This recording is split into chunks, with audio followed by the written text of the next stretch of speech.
Saudara-saudari, umat prima yang dikasihi Tuhan, secara khusus kedua anak kita, Ino dan Noe yang berbahagia pada kesempatan ini.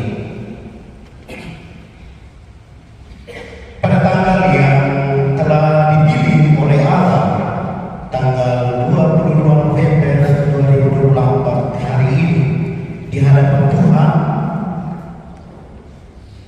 pasangan nikah ini memilih untuk bersatu dalam ikatan suci perkawinan.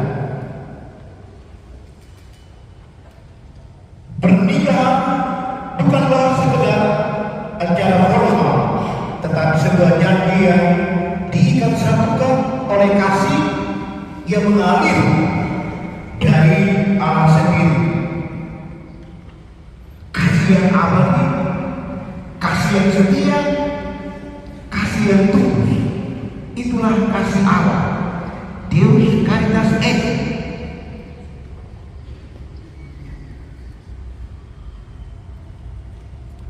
Pengantin harus tahu apa artinya perkawinan Katolik. Kita sering dengar perkawinan, tetapi apakah kita paham baik tentang perkawinan Katolik? Perkawinan Katolik itu adalah sebuah perjanjian antara seorang laki-laki dan seorang perempuan untuk membangun kebersamaan hidup. Setelah kita tahu perkawinan itu, perkawinan Katolik, baru kita tahu tujuan. Apa tujuan perkawinan Katolik? Selama ini orang paham tujuan perkawinan itu hanya untuk mendapatkan anak. Itu tidak. Tujuan pertama dari perkawinan Katolik itu adalah kesejahteraan suami istri. Itu tujuan pertama.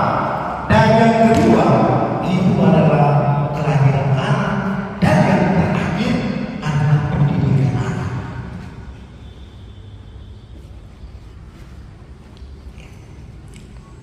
Nah, dari tujuan perkawinan Katolik ini, maka kita harus tahu prinsip dasar perkawinan Katolik.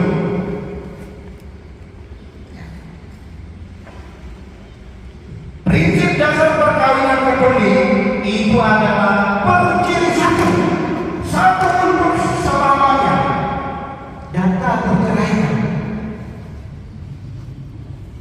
Kalau tidak bertanya, berdoa bahagia mendapatkan anak. Kalau tidak dipelihara, mendingan cerai. Tidak ada kata cerai menurut orang Katolik. Kalau kesalahan boleh, tetapi kata cerai tidak boleh.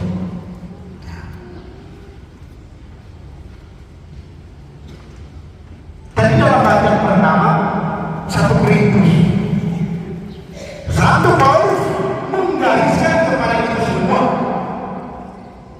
tentang kasih yang sesungguhnya dalam hidup kita.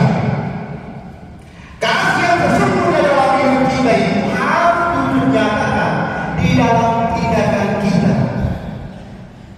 Karena itu Novida, Ino, sebentar lagi Tuhan akan mengikat janji kamu menjadi satu, menjadi satu hati, menjadi satu hati, tetapi beda pikiran. Kamu boleh berjalan bersama, tetapi tidak boleh berjalan. Karena yang mengikat kasih kamu itu adalah Allah sendiri, karena Allah adalah sumber kasih.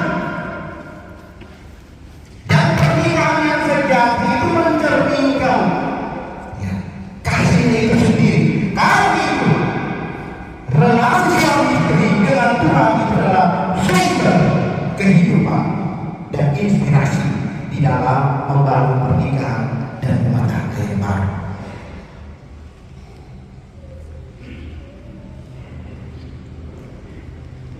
Sebab kami saat ini menjadi pernikahan agar tetap langgeng abadi.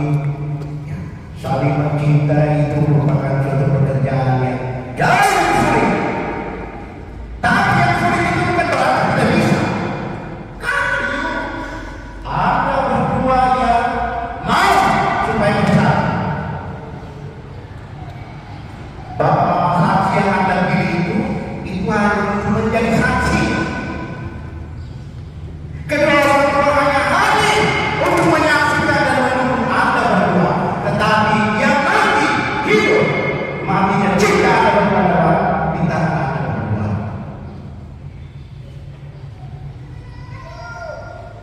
Kita seringkali banyak kali menonton di televisi, banyak kali menonton di HP, Android, ada begitu banyak bahkan para selebritis yang kandas di tengah jalan. Bahkan ada yang kami bermula perkawinan mereka. Nah, walaupun acara pernikahan mereka itu luar biasa, mesra, diselenggarakan di tempat yang sangat istimewa dengan biaya yang luar biasa, tetapi mereka tidak berani mempertahankan cinta itu yang sudah disambung oleh Allah.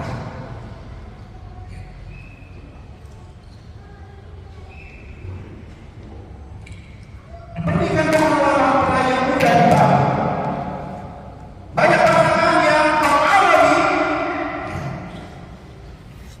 gempuraan hidup hingga mereka berhasil membangun karakter rumah tangga mereka dari situasi yang sulit. Tetapi ada juga pasangan yang berjuang untuk membangun rumah tangga mereka. Karena itu pernikahan yang sehat dimulai dari kesadaran kedua pasangan bahwa tidak ada manusia yang sempurna dan tidak ada yang luput dari kesalahan atau kekeliruan. Apa yang dianggap benar, apa yang dianggap tepat oleh satu pasangan mungkin tidak disukai oleh pasangan lainnya. Nah, kadang-kadang kaget, satu sudah tinggal dari bapak mama, satu sudah balik ke orang tua kami, satu sudah pergi tinggal dengan bapak mama saksi.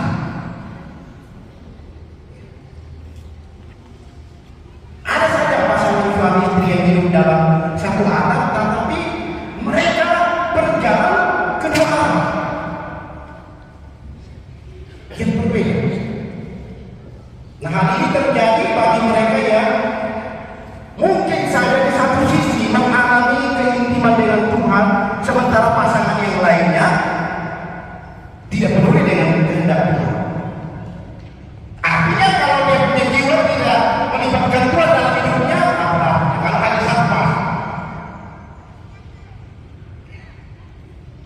Kalau suami istri yang rajin, menyerahkan diri, menyerahkan rumah tangganya, dalam keadaan situasinya, maka besar kemungkinan Tuhan selalu hadir. Itu sudah pasti.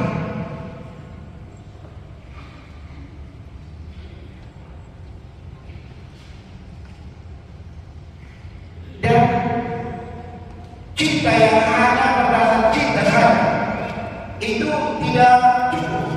Jadi Nuh dan suami dari kata kamu mencintai itu harus menjadi kata mengasihi. Tidak hanya sampai cinta, cinta yang ada perasaan. Saya mungkin merasa mencintai Novi karena fisiknya, salah satu fisiknya baik ketika saya memandang dia. Begitu juga Nue ketika memandang Ino. Perasaan dan cinta itu, tetapi cinta itu dia harus mengantar anda berdua untuk sampai mengasihi. Karena di dalam kitab suci itu dan di atas semuanya itu kenakanlah kasih. yang mempersatukan dan yang menyempurnakan. Kasih Tuhan, kasih murah hati, kasih tidak cemburu, kasih tidak sombong, tidak angkuh. Jadi pemahaman mengenai cinta itu bukan hanya berbicara tentang soal perasaan, melainkan merupakan sebuah keputusan yang kita ambil dalam cinta. Kita dan pasangan akan saling menyantuni, saling menyayangi, saling mengasihi, saling bercakap, saling mendengarkan, saling menguatkan, menghibur, menghormati, menghargai, dan saling menjaga dalam pernikahan kita.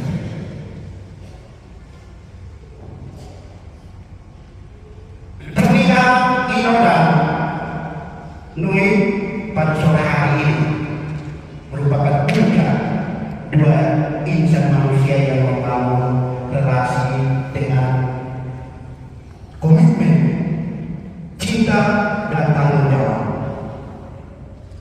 Nah, pernikahan yang baik itu dia membutuhkan keteguhan hati untuk menikah sehidup semati, bukan sebulan, bukan setahun. Ya kalau sebulan atau setengah tahun atau 1 tahun ya masa pacaran. Tapi kalau sudah punya komitmen supaya cinta kamu itu sampai ke kasih, maka Anda berdua harus menyerahkan diri sungguh-sungguh supaya kasih kamu tidak menjadi satu kasih.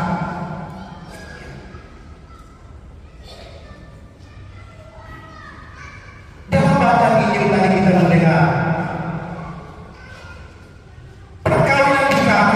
dan Yesus memulai pelayanan resminya dengan tanda pertananya. Dia mengubah air menjadi anggur. Mengapa Tuhan Yesus membuat mujizat pertama dengan mengubah air menjadi anggur di pesta pernikahan? Mengapa tanda pertamanya atau mujizat pertamanya bukan membangkitkan Lazarus? Kenapa itu tidak ditulis? Mengapa yang ditulis itu adalah mengubah air menjadi anggur? Nah, ini tanda ini menunjukkan kuasa ajaibnya dan bahwa sebuah perjanjian baru sedang dimulai oleh Tuhan Yesus.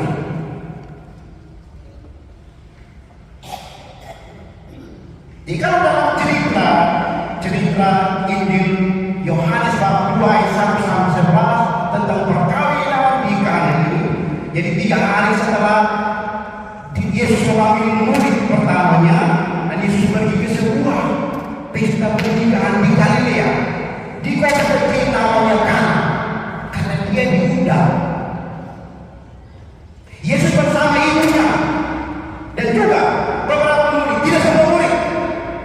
Dia mungkin waktu kehadirannya 4 murid, Andreas, Petrus, kemudian Filipus, Nathanael, dan undangan ke Yesus dan ibunya dapat melalui Nathanael, karena Nathanael adalah seorang yang berasal dari Kana.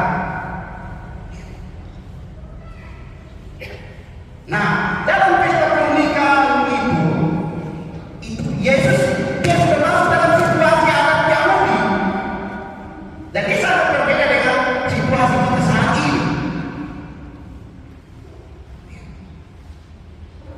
Karena itu dalam adat istiadat Yahudi, pesta itu seperti di keluarga, di mana kumpulkan keluarga, sahabat, kenalan, teman-teman, dan pesta itu harus dirayakan selama 7 hari.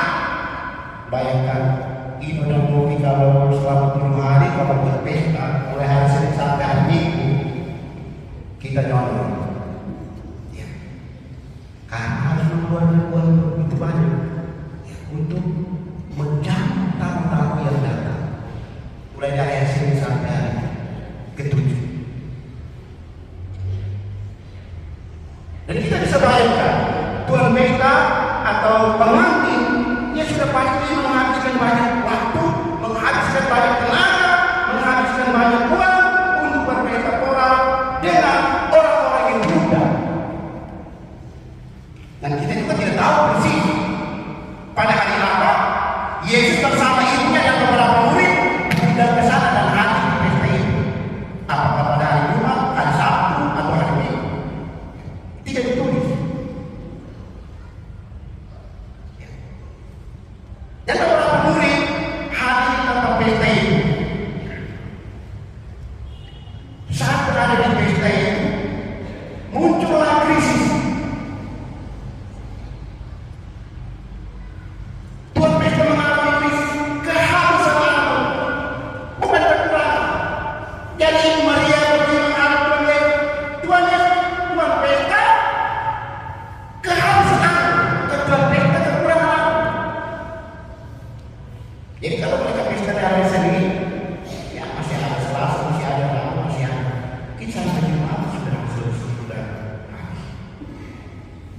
bisa jadi harinya waktu malam. Jadi semua persediaan yang di kios di atas itu sudah tutup. Jadi mau ada orang tapi mau beli. Harap ini tidak terjadi sebentar. Jadi ketika Bunda mulai datang menghadap Bundanya, Tuhan Yesus sendiri dia memberitakan kebajikan di depannya. Dia bilang, ibu, apa hubungannya dengan situasi ini? Apa hubungan situasi saat ini terjadi dengan saya? Aku satu motivasi berarti jangan takut. Artinya bagi Tuhan Yesus akan ada waktunya, tapi sekarang bukanlah waktu yang tepat.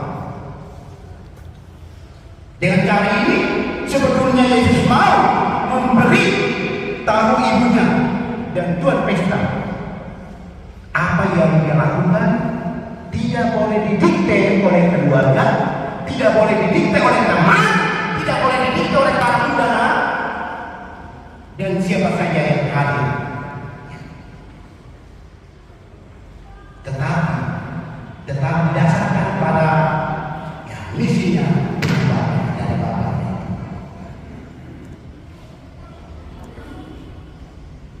Dan Tuhan Yesus memerintahkan para pelayan isi tempayan itu penuh dengan air. Ini perintah. Nah, kira-kira 20 mungkin sampai 30 galon air. Yang berarti kalau menjadi anggur itu berarti Yesus sudah menciptakan sekitar 120 sampai 180 itu galon anggur dalam mujizat ini. Dan para tamu itu yang ada waktu minggu sampai 2. Akhirnya itu kita tidak jadi malu. Nah, Yesus menciptakan kelimpahan anggur sebagai cara untuk menunjukkan kepada pengantin, kepada para undangan dan juga yang lain tentang jumlah berkat dan kasih karunia yang melimpah dalam hidup.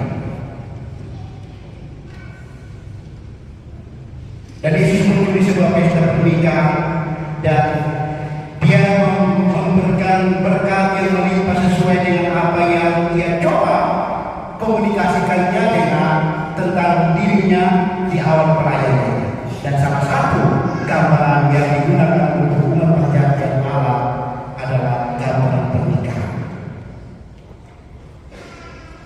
Nah, itu dalam kitab Hosea dikatakan Allah akan menjadi suami bagi umatnya dan Allah sendiri menjadi gambaran bagi gereja sebagai pengantin Kristus.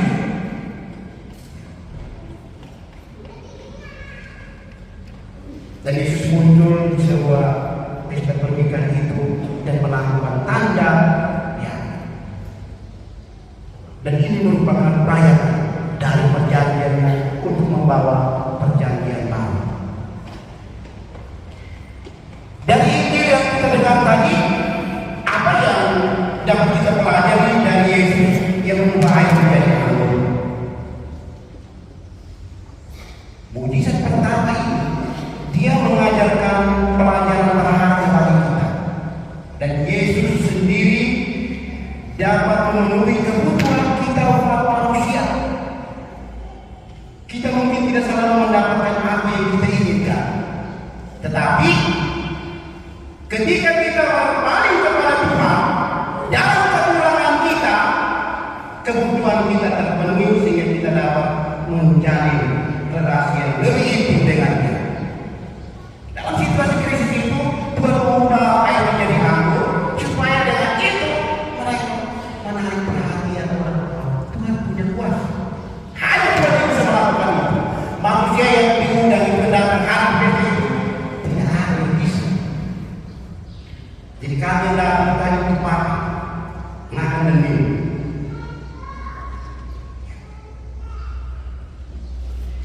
Jadi arti dari simbol air itu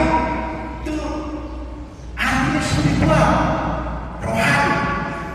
Jadi air baptis simbol peralihan hidup kita dari yang lama menjadi baru.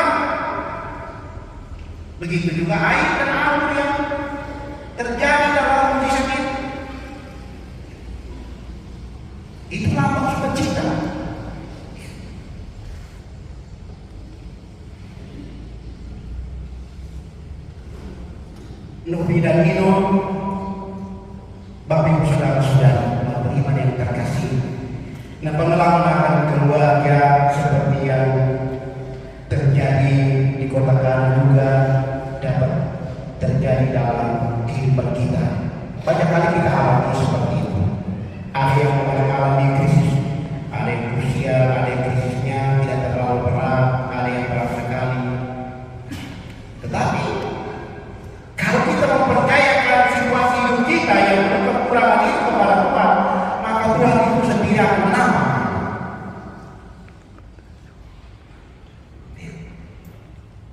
Dahulukan kerajaan Allah yang kurang akan ditambah.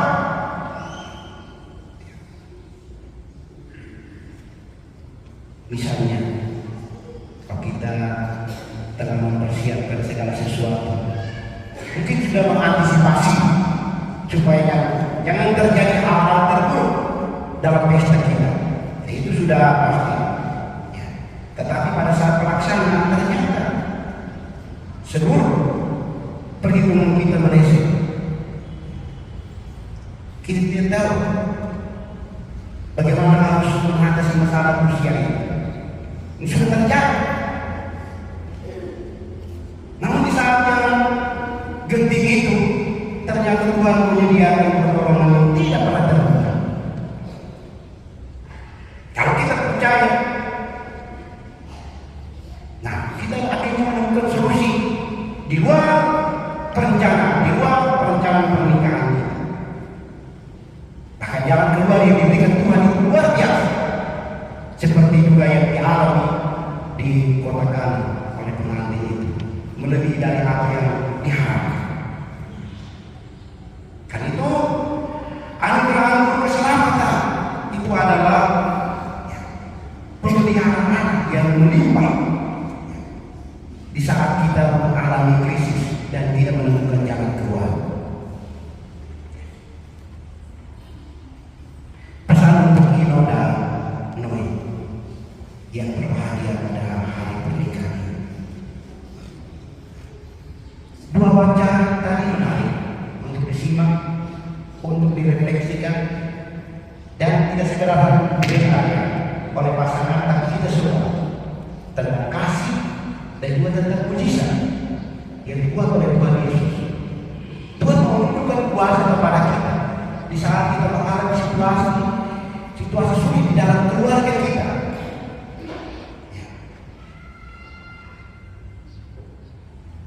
Noe dan Ino berdua harus melibatkan Kristus dalam perjalanan rumah tangga. Itu yang paling pertama dan utama. Sebentar Anda berdua akan berdoa di depan batu keluarga kudus Nazaret, Tuhan Yesus Santa Maria Satu Yosef. Itu artinya keluarga kudus Nazaret itu menjadi pelita. Ya. Sehingga saat Anda berdua kekurangan atau dalam perjalanan rumah tangga nanti Anda berdua bervisi anggur cinta, maka Yesus akan memenuhi kamu berdua dengan kelimpahan air anggur yang terbaik, yaitu kehangatan sukacita dalam relasi cinta kasih. Tapi kalau keluarga kudus ini kamu abaikan, maka sudah pasti bahwa kamu hidup akan neraka. Berjalan tanpa Tuhan, berjalan tanpa kehendaknya, besar kemungkinan kita tidak akan mendapatkan yang namanya keselamatan. Jadi kehangatan yang minum anggur yang dikaitkan dengan kebenaran simbolis tentang bagaimana kehangatan dan sukacita dalam kasih suatu pernikahan. Tanpa Kristus, hidup pernikahan akan senantiasa hampa, seperti air tawar. Tetapi dengan kehadiran Kristus, dengan melibatkan kehadiran Tuhan dalam hidup rumah tangga, dalam hidup perkawinan, yang tahu seperti air tawar akan diubah menjadi manis dengan hangat seperti air anggur.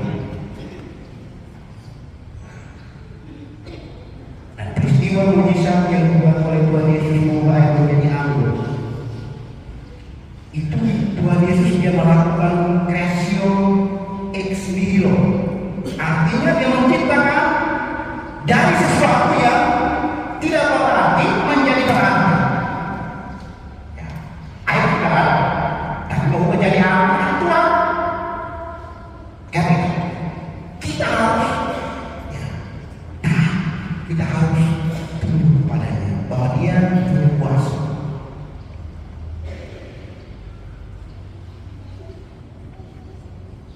Ino dan Nue harus percaya bahwa di saat Anda berdua mengalami defisit anggur cinta, mintalah kepada Tuhan Yesus supaya Dia bisa melakukan mujizat sesuai dengan apa yang ada dan Anda